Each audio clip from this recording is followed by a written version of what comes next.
landscapes. So to do that, we are going to be using line, space, and color. In the slides before this, you learned a little bit about Maddie Lou O'Kelly, who was a folk artist. And folk artists reflect their cultural life and their community inside of their art. So Maddie Lou O'Kelly lived on a farm, and so she did a lot of farm landscapes, and we are going to do a landscape that is much like what she used to do today.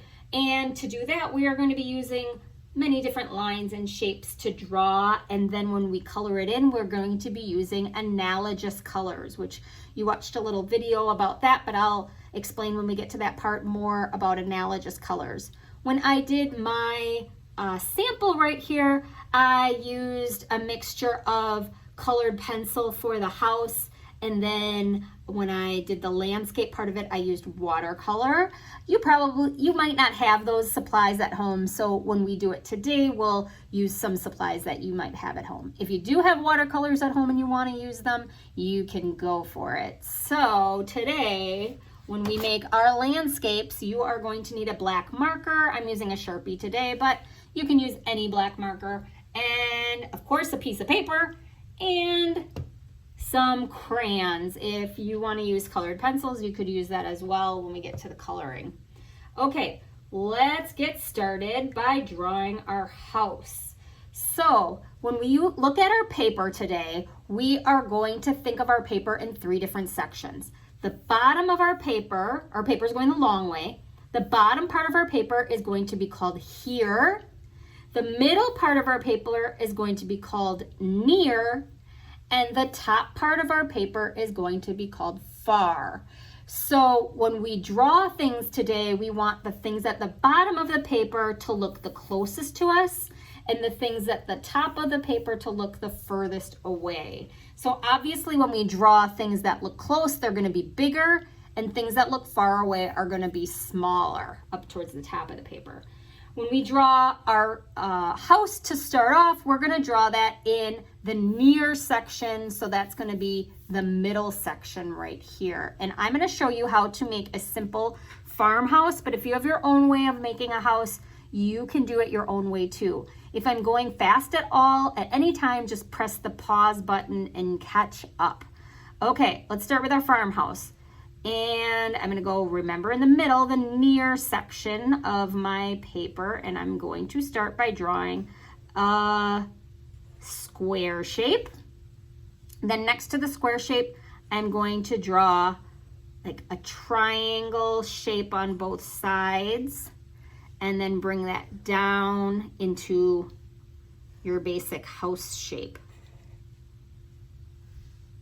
Okay, and see how I'm making this kind of small because it's in the near section, so I don't want it huge, but I don't want it tiny, just a smaller shape. Then I'm going to go over that roof shape, that pointed roof shape up at the top, like that, and kind of just go right along those same lines again to make the roof. And then I'll connect those 2 roofs down here with a horizontal line, and then connect the tops of the roofs with a horizontal line as well. And then just add some more horizontal lines for the roof at the top. And then let's add 2 little rectangles at the top for a chimney. Got a pretty big house. A farmhouse can be pretty big, right? It has 2 fireplaces in there, I guess. And then a rectangle with a little dot for a door. And then let's add a bunch of windows. So a bunch of squares with some crossed lines in the middle for the windows. So I will fill up the sides with windows as well. And then put those crosses in there. And there is my little farmhouse. If you had a different way of doing it, I'll look forward to seeing it. All right, now we are going to draw some of our hills. So we're going to start with the here section. That's the bottom section. and we're gonna draw some hills. So I'm gonna draw a big curved line there, and then another curved line coming from that down at the bottom. And then right over the house, so kind of just past the near section, getting close to the far section, I'm going to draw another curved line like so. We don't want this house looking like it's just placed in the middle of nowhere. We're gonna make it look like it's part of the hills. And then up at the very top above that, in the far section, we're gonna make our horizon line. And our horizon line is gonna be sort of wavy. It's where our ground and sky meet. Okay, like that. You probably can't see it. I'll move it up so you can see it. Just like that. Got it. Now up near the top that's the horizon line. It's where the sky and the ground meet. It represents the land that's furthest away from the viewer. So the sky is way up here. Okay, so here, near, and far up here. Let's add some more lines. So now in each of those sections, we're gonna divide them into some more areas. So let's put a line, a curvy organic line. Organic means, again, that it's not straight, it's just irregular, that house is sitting on. Okay, so it doesn't want to look like it's just floating out of nowhere. And then separate some of these sections into smaller sections like that. Maybe another line there. You can add some curvy lines up here. This is where you can kind of decide where you want to put your lines. And if you want to follow me, you can. If you have your own ideas of what to do, you can do that as well. I'm going to put another, this looks a little blank right here, so I'm going to put another curved line there. And maybe separate that into another line. Like that. Okay, now I want to make all of these lines a little bit darker. So I'm going to go back over these lines to make them stand out a little bit more. So they're a little bolder. Okay. So I am going to work on that next.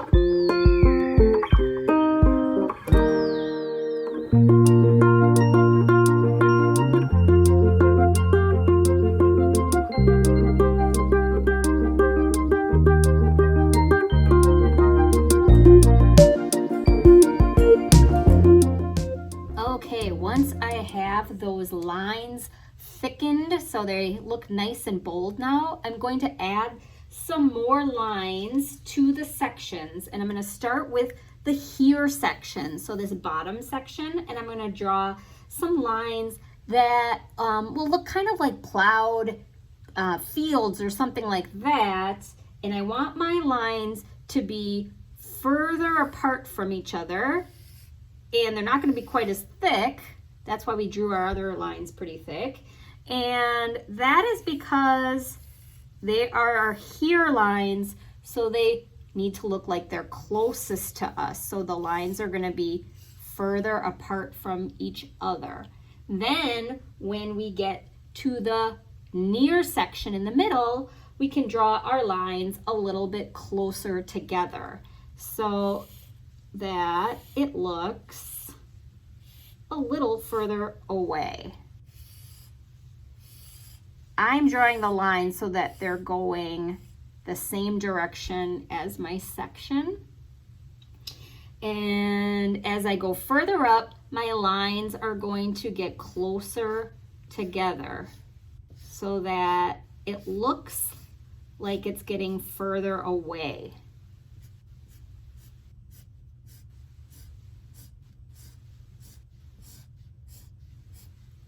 All right, and up here in my far section, those lines are going to be pretty close to each other. Maybe I'll do this section only, and those lines are going to be pretty close to each other.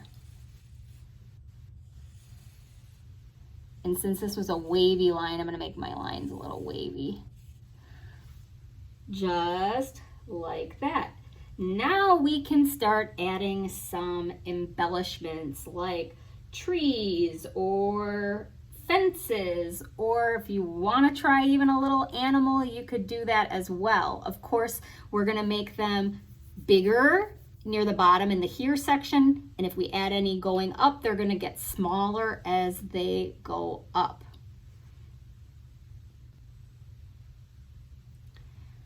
So when we add our details, let's start with some trees.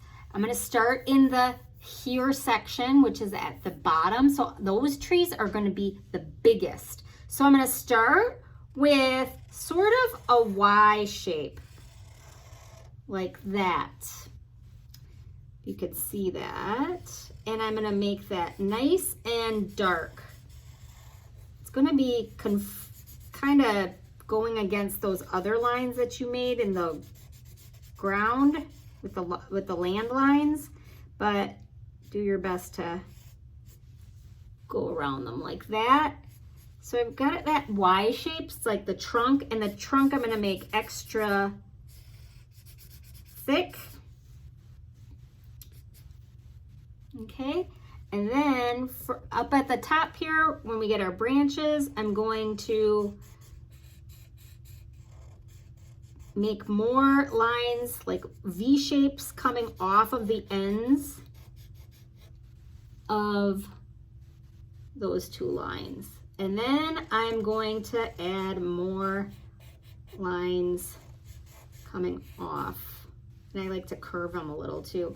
And as I make more and more lines, I like to make them thinner and thinner, because branches on trees, as they go, they get smaller and smaller, right? They're thick, the trunk's very thick, the first set of branches are pretty thick, and then as they go off, those branches get thinner and thinner. Okay, so there's a first tree, and it's pretty big because it's in the here section. Maybe I'll do one more over here, but I'll do that one in a little while, because first I want to show you a tree in the near section, which would be the middle section. I'll put a tree right, maybe right here in the middle.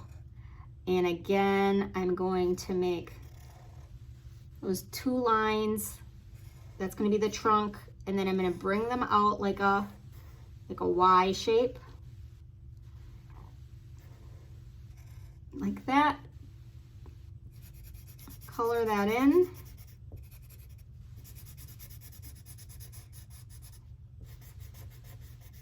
And then make some more branches off of that. Yeah.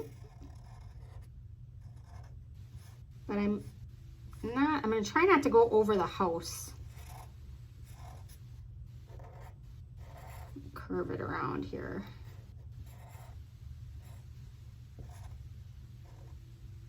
And then make my branches smaller and smaller as they go. And I mean, like, tree branches are so fun to make. Branches and trees are one of my favorite things to do, because no tree is the same. So you can just kind of play around with that. So this middle one's a little bit smaller than this one. This one's a little bigger and taller. And then I'm going to do a far tree that's way up here, and that one's going to be real small because it's far away.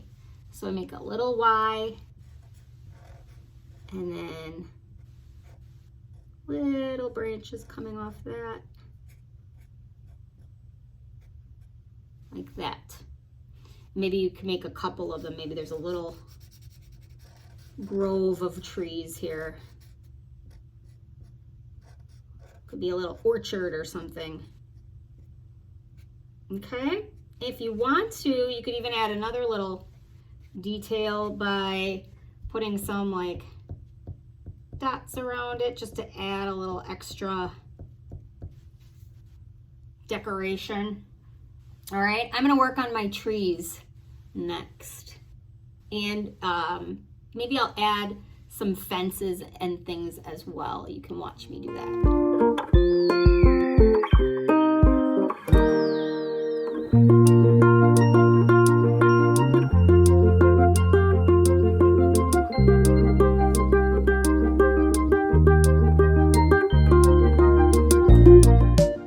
Okay, so I finished with my trees. As you can see, they're bigger at the bottom and they get smaller as you go up. And I added some little dots. Again, with the dots are smaller at the top. As we come down, the dots get bigger because this is the closest section. I added a little fence around the house. Added another little fence down here, and I even added just a tiny little silhouette of some sort of animal back there. All right, so now it's time to color, and we're gonna use analogous colors to color, and that means 3 colors that are next to each other on the color wheel. In the picture that I did earlier, I used the colors green, blue, and purple. Those are next to each other on the color wheel. Today, I'm going to use the colors red, yellow, and orange. So those are the only colors that I'm going to use, but I can be creative with how I use them, meaning in some sections I can press darker and others lighter. That's using different types of value. Value is how dark or how lighter your color is, and then in that way my picture will look a little bit different. The colors will look a little bit different. They'll look like different shades, even though I'm using the same crayon to do it. So make sure that you're also coloring your house in the same color scheme, the same analogous colors. So I'm choosing to make my house red, and the accents that I put on it, I'll have to use orange and yellow to do that. So maybe I will give it a orange door and an orange roof, and we'll color the windows yellow. I'll show you a couple of the sections and how to color them in using different shades, so using the value a little differently. When you do the sections, try not to use the exact same color in sections next to each other. When we made our sketchbooks and we did our ovals and we put them in sections, remember we tried to do that as well. We used different colors in sections next to each other. So I'm starting here with red, and I'm just pressing just sort of a regular shade of that. I'm not pushing too hard or going too light. So next to it, I'm going to choose a different color. I've got orange next to it.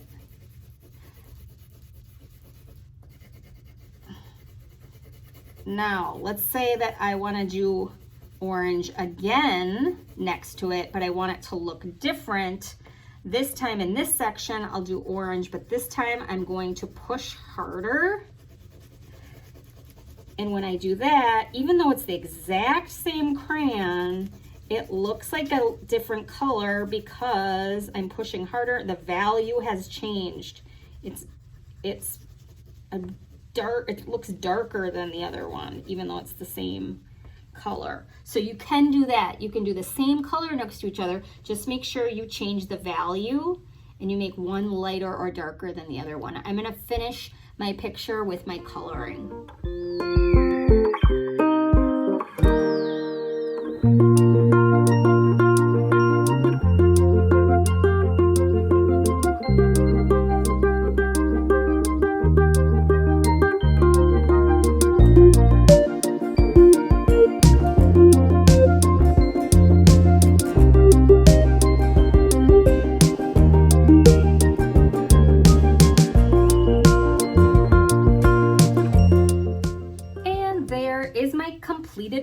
art landscape using here, near, and far. Now my little farmhouse looks like it's in the middle of a field of hills, and our eyes can move up the page and things look further away as we look up. Again, I used analogous colors, 3 different colors that are next to each other on the color wheel. And even though I just used 3 crayons, 3 different colors, I still made those colors look a little bit different by changing the value. Especially you can tell up here, I colored a little darker next to sections that were a little bit lighter, just to make the colors look different shades, even though it's the same crayon. So you can get to work on your folk art landscape, much like our artist that we were learning about, Maddie Lou O'Kelly, and post yours when you are finished so that I can see your wonderful art. I can't wait to see it.